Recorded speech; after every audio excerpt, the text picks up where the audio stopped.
اللہ کے نام سے جو سراسر رحمت ہے، جس کی شفقت ابدی ہے۔ یہ سورہ یاسین ہے، یہ سراسر حکمت قرآن گواہ ہے کہ یقیناً تم رسولوں میں سے ہو، ایک نہایت سیدھی راہ پر۔ یہ پورے اہتمام کے ساتھ اس ہستی کی طرف سے اتارا گیا ہے جو زبردست ہے، جس کی شفقت ابدی ہے۔ اس لیے اتارا گیا ہے کہ تم ان لوگوں کو خبردار کرو جن کے اگلوں کو خبردار نہیں کیا گیا تھا، لہذا غفلت میں پڑے ہوئے ہیں۔ ان میں سے بہتوں پر ہماری بات پوری ہو چکی ہے، سو وہ ایمان نہیں لائیں گے۔ وہ ایسے متکبر ہیں کہ ان کی گردنوں میں ہم نے گویا توق ڈال دیے ہیں، اور وہ تھوڑیوں تک پہنچے ہوئے ہیں، سو ان کے سر اٹھے رہ گئے ہیں۔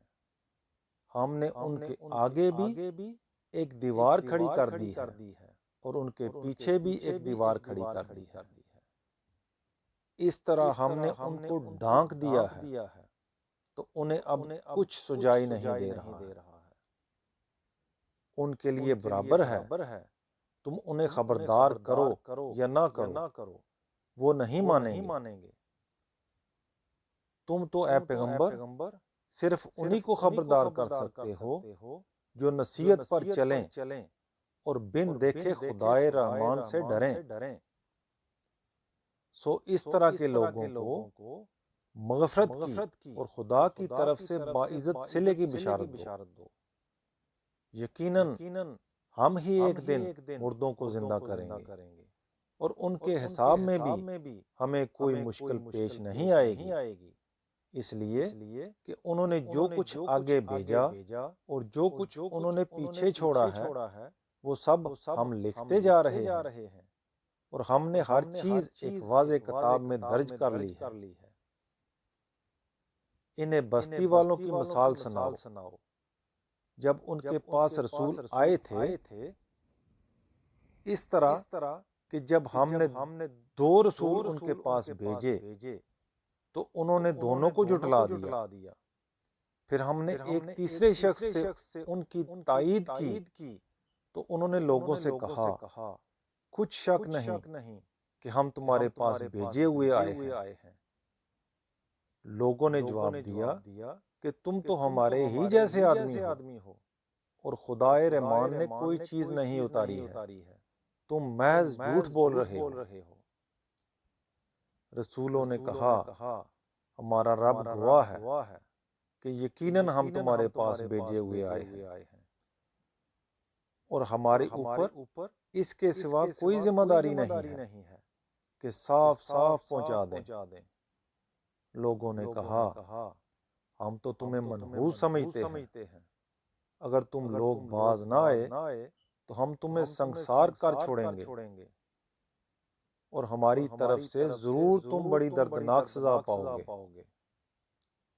رسولوں نے جواب دیا، تمہاری نوست تمہارے ساتھ ہے، کیا اتنی بات پر کہ تمہیں یاد دہانی کی گئی ہے؟ نہیں، بلکہ تم حد سے گزر جانے والے لوگ ہو۔ یہی موقع تھا جب خدا نے تیسرے سے تائید فرمائی، اس طرح کہ شہر کے پرلے سرے سے ایک شخص دوڑتا ہوا آیا اور آ کر کہنے لگا کہ میری قوم کے لوگوں، رسولوں کی پیروی کرو، ان لوگوں کی پیروی کرو جو تم سے کوئی صلہ نہیں مانگتے اور راہ راست پر بھی ہیں۔ تم مجھے بھی برگشتہ کرنا چاہتے ہو، مگر میں تم سے پوچھتا ہوں کہ میں اس ہستی کی بندگی کیوں نہ کروں جس نے مجھے پیدا کیا ہے، اور اسی کی طرف تم سب لوٹائے جاؤ گے۔ کیا میں اس کے سوا دوسروں کو معبود بنا لوں؟ اگر خدائے رحمان مجھے کوئی تکلیف پہنچانی چاہے تو ان کی سفارش میرے کچھ بھی کام نہ آئے گی، اور نہ وہ مجھے چھڑا سکیں گے۔ ایسا کروں تو کچھ شک نہیں کہ پھر تو میں کھلی گمراہی میں جا پڑوں گا۔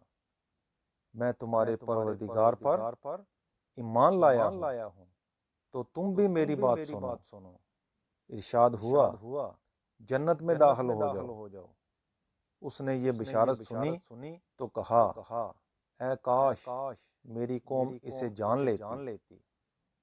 یہ جو میرے پروردگار نے مجھے بخش دیا اور مجھے عزت والوں میں شامل کیا ہے، اس کی قوم پر اس کے بعد ہم نے آسمان سے کوئی فوج نہیں اتاری، اور اس طرح کے کاموں کے لیے ہم اتارا بھی نہیں کرتے۔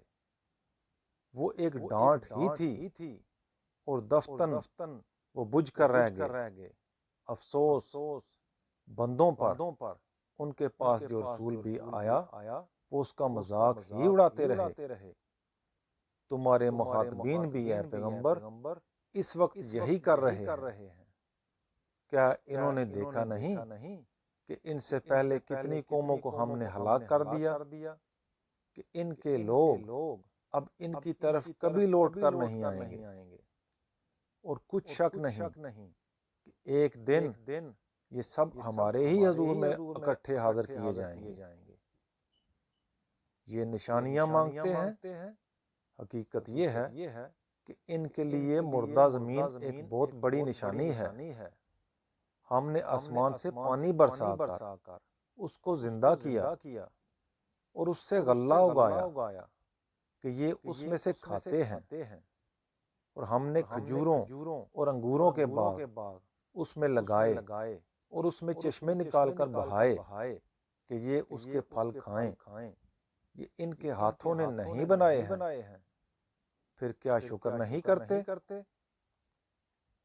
پاک ہے وہ ذات جس نے سب جوڑے بنائے، ان چیزوں کے بھی جنہیں زمین اگاتی ہے، اور خود ان لوگوں کے اندر سے بھی، اور ان چیزوں کے بھی جنہیں یہ جانتے نہیں ہیں، اور ان کے لیے رات بھی بہت بڑی نشانی ہے۔ ہم اس سے دن کو کھینچ کر نکال لیتے ہیں تو دیکھتے دیکھتے وہ اندھیرے میں رہ جاتے ہیں۔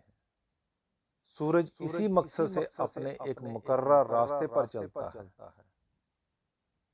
یہ خدائے عزیز و حلیم کا باندھا ہوا اندازہ ہے، اور چاند کے لیے اسی کے پیش نظر ہم نے منزلیں مقرر کر دی ہیں، یہاں تک کہ ان سے گزرتا ہوا وہ ایک مرتبہ پھر کھجور کی پرانی ٹہنی کی طرح ہو کے رہ جاتا ہے۔ نہ سورج کی مجال ہے کہ وہ چاند کو جا پکڑے، اور نہ رات دن سے آگے بڑھ سکتی ہے۔ سب ایک ایک مدار میں گردش کر رہے ہیں، اور ان کے لیے ایک بہت بڑی نشانی یہ بھی ہے کہ ان کی نسل کو ہم نے ان سے بھری ہوئی کشتیوں میں اٹھا رکھا ہے، اور کشتی کی مانند ان کے لیے خشکی میں سفر کی چیزیں بھی ہم نے پیدا کر دی ہیں، جن پر یہ سوار ہوتے ہیں، اور اگر ہم چاہیں تو ان کو غرق کر دیں، پھر نہ کوئی ان کی فریاد سننے والا ہو اور نہ یہ بچائے جا سکیں، مگر یہ ہماری رحمت ہے، اور ان کو ایک معین وقت تک بہرہ مند کرنا منظور ہے۔